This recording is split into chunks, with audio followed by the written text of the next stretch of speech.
time. Yeah, it's time. My custom built trailer, its first original paint job is pretty much shot. So, go ahead and get all this stuff unloaded, get unhooked, and we'll go on a coat of paint real quick.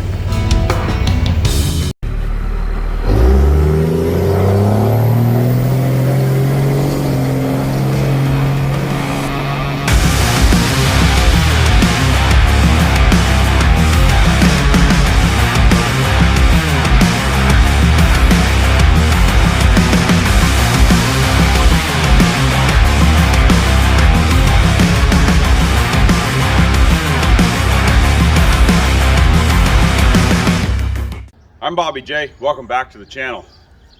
And yeah, there it is, all painted up. And out of everything, out of all the equipment, the trucks, the JCB, all this stuff, right, that I have in my channel, probably the #1 featured piece of equipment, the unsung hero, is this trailer. It's hauling, for the most part, everything other than water. And there's been a number of comments, you know, throughout the videos asking about what this trailer is and whatnot. So since it is featured in this video, getting a fresh paint job, getting a fresh wheel polish, getting a few things, I thought I'd give you a quick little, tell you a quick little story, give you a rundown of what exactly this trailer is, how it came to be, and the story behind it. So this is a completely custom built trailer. And when I say custom built, this was a shop built trailer that started from scratch. I did not start with something already and made it better or whatnot. This was a pile of steel and started out with 2 axles.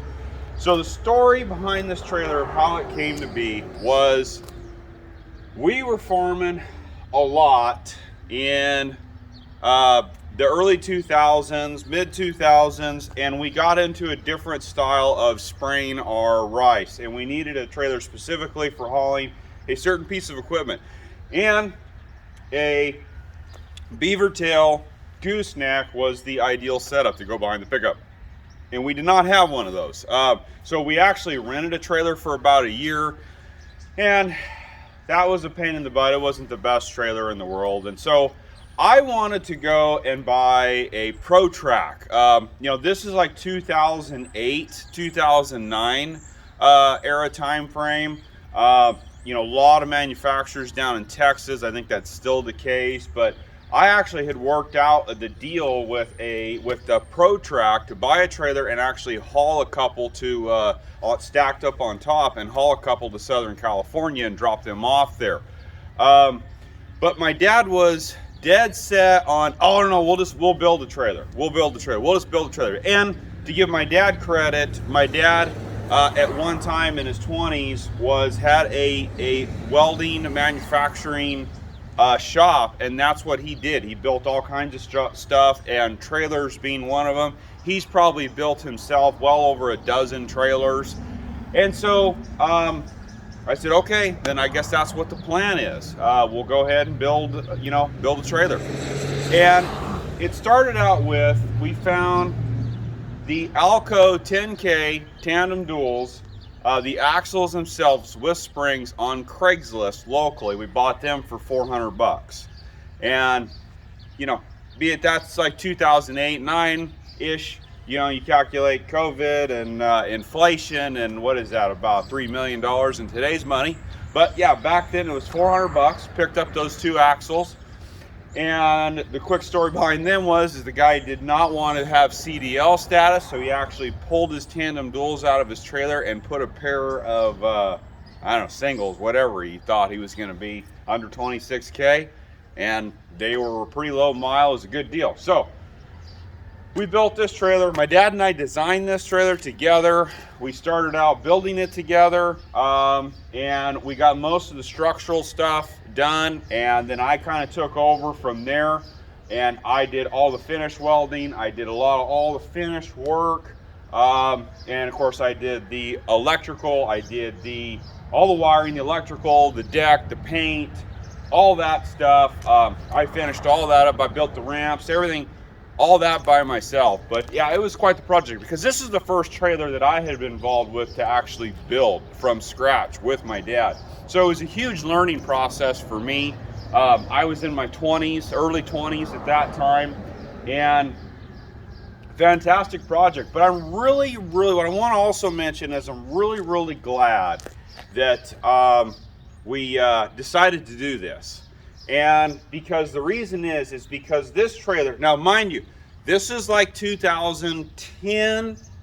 When we got this trailer done, it was about 2010, 11-ish, somewhere right in there. So some of the really fancy stuff that is available today that Diamond C is building, you know, PJ's getting on board building some pretty badass stuff too. You know, some of this stuff wasn't available. So you go back to the days of really when these trailers were really still very standard, right? They were building your 20+5, Big Tex, Pro Track, PJ, very simple trailers. And I really found this out because, funny story to add in here, we're about halfway done with this trailer, right? And we come across a Case 580 Series 2 Super L backhoe. And we were kind of needing a new backhoe. Our backhoe was pretty rough. And so anyway, we go look at this backhoe, and he has also a Big Tex 20+5, and he wants to sell it as a package deal. So we wind up and buy this whole thing. We buy the backhoe, we buy this 20+5 standard, you know, 22K rated Big Tex. And now all of a sudden we bring it home, and now we got two Gooseneck. We went from 0 to 2 Gooseneck trailers. We were like, well, shit! Well, I guess we got plenty of trailer now to haul stuff around. And so then, but really being able to compare those two trailers, you know, the Big Tex sits all the way like up here. This trailer is, we're going to start jumping into the details. That's what we're going to do right now. This trailer has some features in it. It is, one, very low profile. That's something I really like about this trailer. We built it to be low profile. And then from there, there's a bunch of small features that really make life a little easier as compared to your cookie cutter trailers of that time frame. Dual jacks. You can see my setup here. See, one thing is that it wasn't available at the time in any trailers were these chain anchors. I really like these. These are nice. These are fast. No hooking around the rub rail. That whole routine. And I've got 1, 2, 3. That's the one that's been added. 4 and 5. Aluminum wheels. Those are American Eagles cast wheels. They got a fresh polish on them. I just did that yesterday. Found some Pacer caps on eBay. Looking pretty sweet. That's one thing. 225/75 R16. This is a shorter tire. This is an LT, not a trailer tire. Lower profile. Again, now, mind you, yes, I'm 6'4", but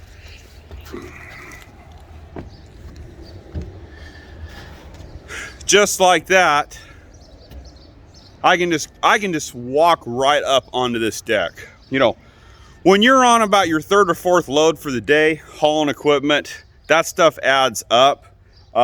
Being able to get on and off this trailer fast, wear and tear on the body. That's what I liked about it being low profile. The main frame in this trailer is 10-inch C-channel with some 3-inch channel up here that does help add a little bit of structural strength. We've got a torque tube in the middle. That was the style back then, especially, was putting that torque tube in.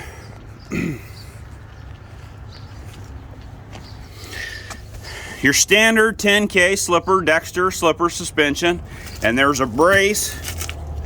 One thing that's interesting is this shackle right there is actually lighter duty than my Big Tex for whatever reason, but if I can get in here, my bracing that runs all the way across, there we go, is quite a bit heavier duty than what Big Tex did. Now my ramps, this is actually a big, if I remember correctly, this is a Big Tex kit. All this stuff, I didn't make all this. I did buy that as a kit down there. So this is these are about the right. You can see the profile there. That came out just right. That took, you know, some pretty careful measuring on my part to get all that to come out right. But these fold over super easy. Now, right now the trailer is jacked up really high in the front to get unhooked from my pickup. And so, but I'll show that later on these flip down. But yeah, these ramps are super light, and with the spring assist, they flop over so easy, unlike my Big Tex ramps that are so heavy. You know, Texas Pride, a lot of those are so darn heavy. The whole back of the trailer, what's interesting is some of the material we had these light brackets back here are actually some formed metal, angled metal that came out of that building. It was leftover material that came out of that steel building right there. It was perfect. Punch the holes for the oval lights, and bam. Get back in there now. I just reinstalled these lights. So that was the other thing, is I really fell in love with these 3/4 inch bullet lights, the Maximas. No trailer at the time used those lights. I really wanted, that was something unique to what we were doing. Same thing, we put them all up in our necks. We put lights up on the neck. The other thing is wiring. I was so unimpressed with the wiring in not only my Big Tex, but some other trailers that I experienced with, always fixing wiring. And it was amazing how cheaply and poorly the factory wiring harnesses were built in some of these cookie cutter trailers. And I spent a lot of time building the wiring harness and where I ran everything, how I mounted, how I anchored everything that was important to get all of that secure, so that for years and years and years there would not be wiring problems. And this trailer has now been in service for 12 years, and it has, I wouldn't be surprised if it has 90,000 miles on it now at this point.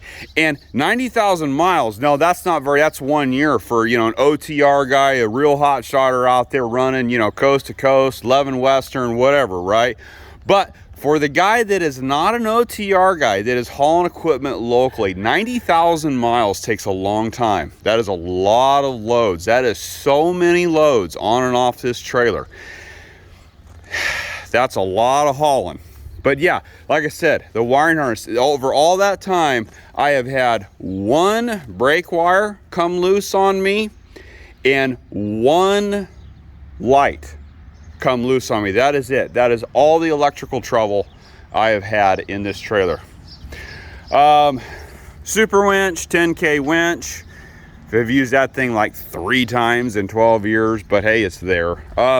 But yeah, that's the thing. You know, this trailer here, is this an F-Max 212 or 210, or do I think that it is that kind of a status or that?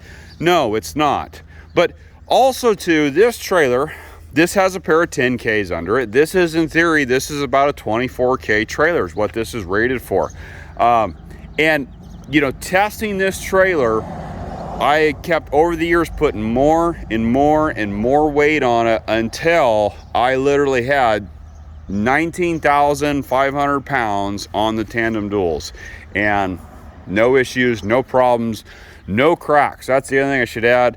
I've had 0 issues with any cracks. Other than, as you'll see in this video here, is the ramps. I had to do a little bit of work on the ramps, and the JCB has really kind of put the hammer on those ramps, because that JCB is heavy. But yeah, so that is the rundown on my custom build trailer that I pull around a lot of miles and has worked out really well. So I was happy. I had the paint already that was left over from the junk trailer build, the welding trailer build. Was able to use that paint, give this thing a fresh paint job.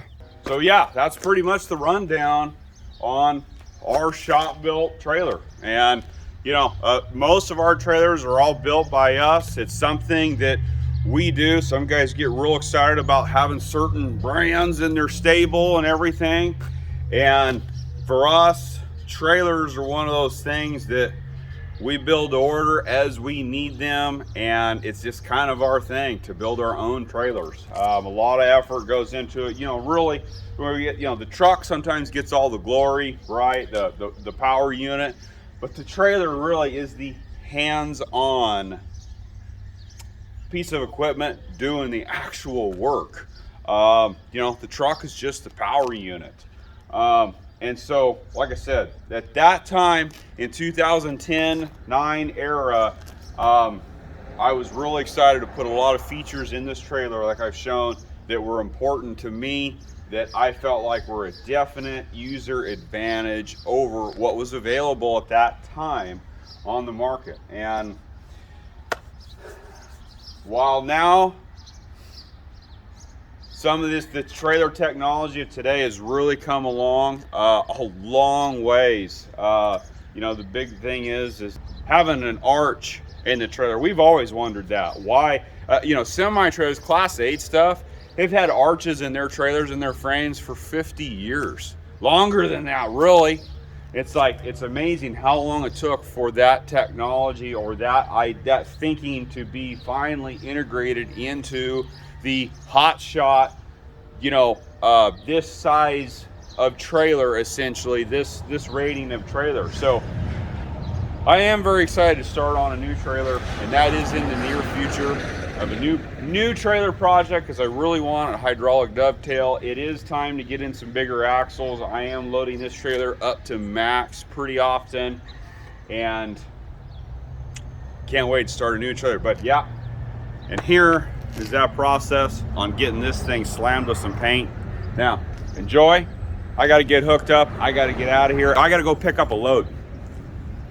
A little bit of purple power.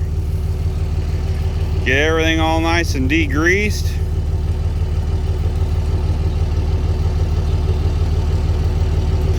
Yep. Got to get all that nasty grease off there.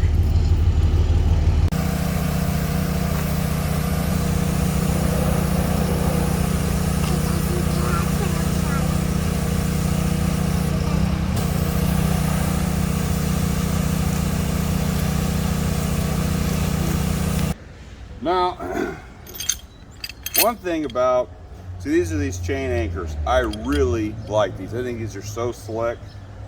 Now, when I built this trailer, I put 2 in the back and I put 2 in the front.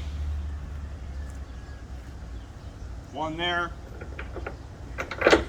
1 there. Should have put more of them because they are handy, and when you're, the problem though is there's a pretty good gap here in the middle of the trailer, and when you're hauling short stuff like a skid steer, for example, I wind up having to really run my chains pretty far. So I'm gonna put one right here.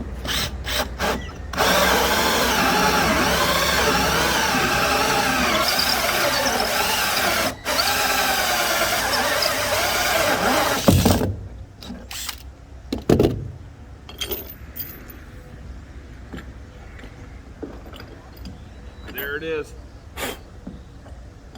Boom. Ha. Okay. Just weld it in.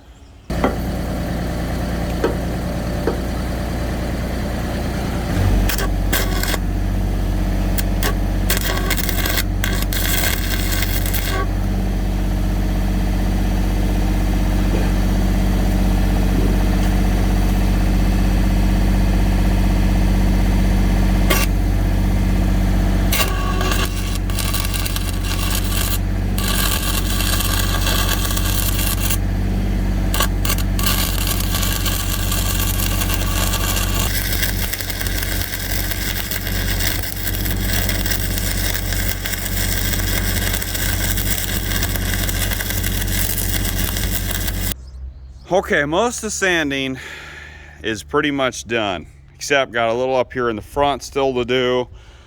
And I've also hit this with some primer. Kind of some of the spots around the edges are wind up and get through the base primer. Now, fortunately, this paint is actually, see, I got the winch off there. This paint is actually in pretty good condition if you don't account the fade out. The fade out's a little rough, which is why I'm redoing it anyway. But the point is when you're painting over decent paint, you don't have to get so crazy with really sanding when you got all kinds of chips and stuff like that. See, we're not too bad here. This is not bad. I need to hit another line of primer across here, but it's really coming together here quickly.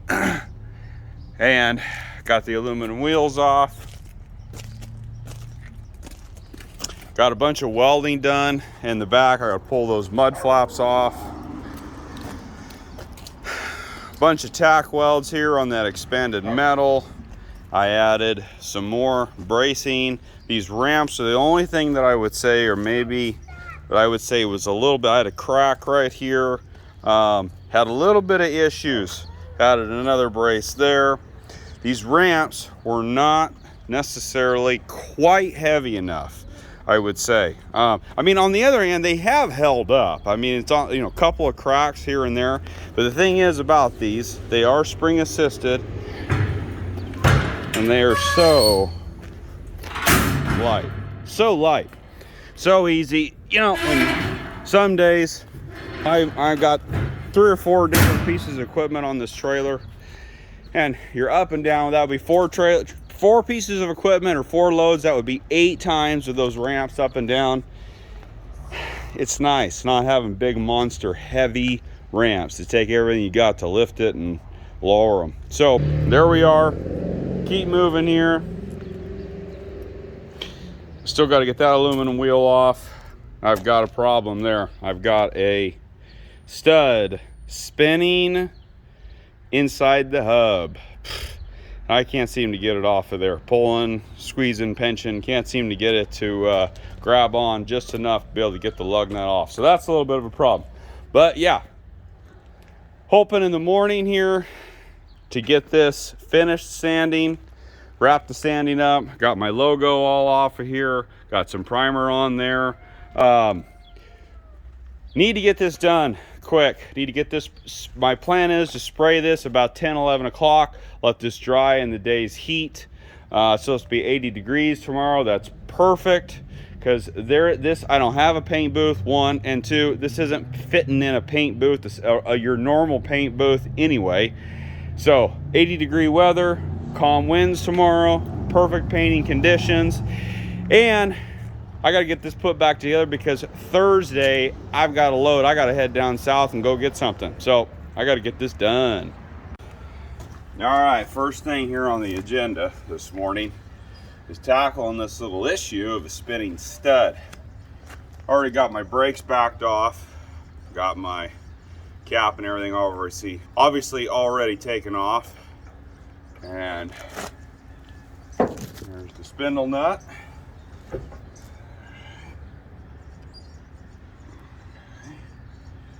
the washer.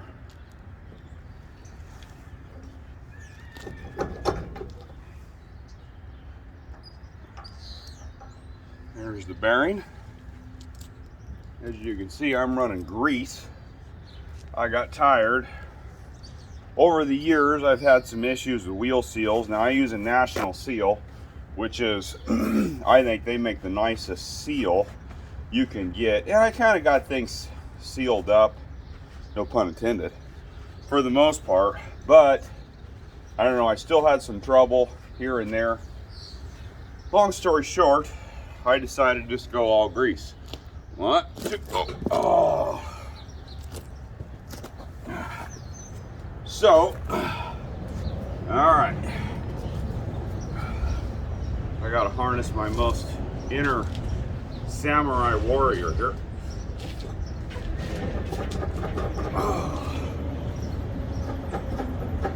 My assumption is I don't have the brakes backed off far enough.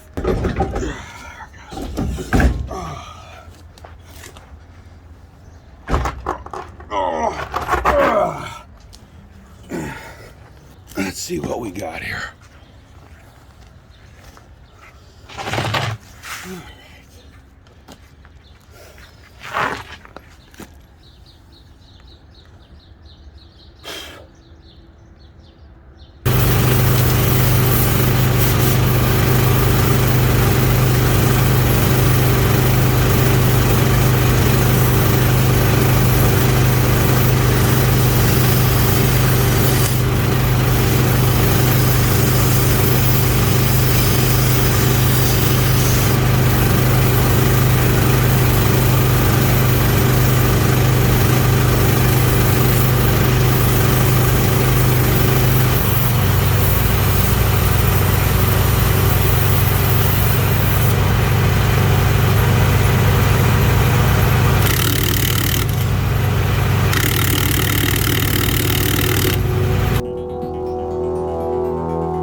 Bottomed out.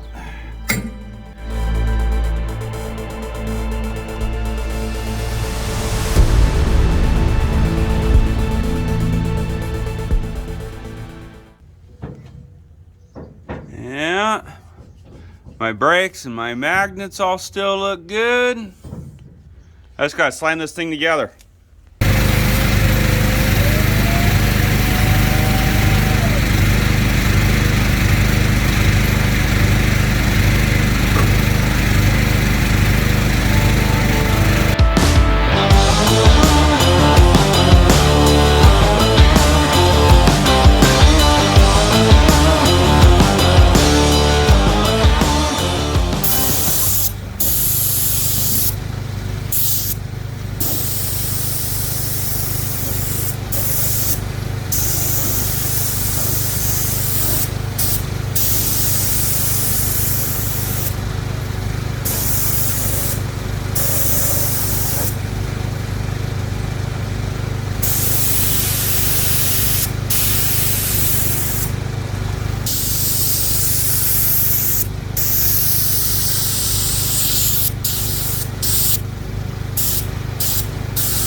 And there it is.